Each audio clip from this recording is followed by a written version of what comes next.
در остонаи ҷоми ҷаҳонии футбол дар Русия созмони ҳомии ҳуқуқи инсон Human Rights Watch бо нашри гузорише гуфт ки дар ҷараёни омодагиҳо ба ин маъракаи варзишӣ мақомот ҳуқуқи муҳоҷирони кориро нақз кардаанд. Дар гузорише бо номи раҳнамои ҳуқуқи башар барои хабарнигорон ки рӯзи 15 май нашр шуд гуфта мешавад ки дар пушти деворҳои баланди варзишгоҳҳои замонавию меҳмонхонаҳои шик ҳодисаҳои зиёди нақзи ҳуқуқи коргарон мушоҳида шудааст. Ин коргарон аксаран муҳоҷирони корӣ ҳастанд ки аз кишварҳои дигар ба Русия омаданд. Бозиҳо аз 14 июн то 15 июл дар 11 шаҳри Русия баргузор хоҳанд шуд.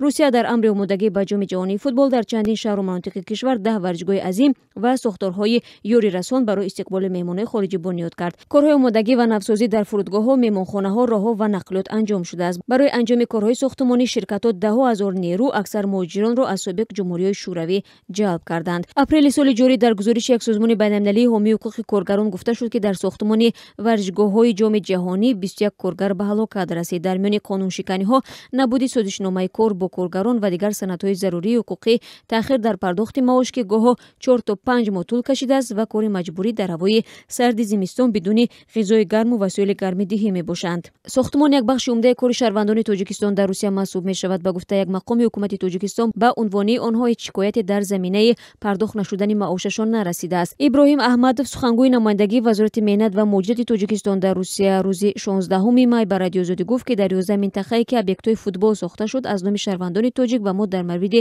напардохтани музди меҳнат ягон шикоят ворид нашудааст. Вале августи соли 2017 гурӯҳи шаҳрвандони Тоҷикистон ки дар сохтмони варзишгоҳе дар шаҳри Калинингради Русия ҷалб шуданд аз пардохт нашудани маошашон дар давоми 5 моҳи корӣ шикоят карданд. Ин муҳоҷирон гуфтанд ки дар варзишгоҳе ки барои бозиҳои ҷаҳонӣ омода мешавад беш аз 100 муҳоҷири тоҷик кор мекунад. Саид Ҳакимов, як муҳоҷири 45-солаи тоҷик он замон гуфта буд ки маоши ӯ дар ҳаҷми 30,000 рубл дар моҳ танҳо баъди гузашти қариб ним сол пардохт шуд. Сабаби дер пардохт шудани маоши муҳоҷиронро корфармоён ба таъхир дар дарёфти маблағи буҷаи давлати Русия рабт доданд.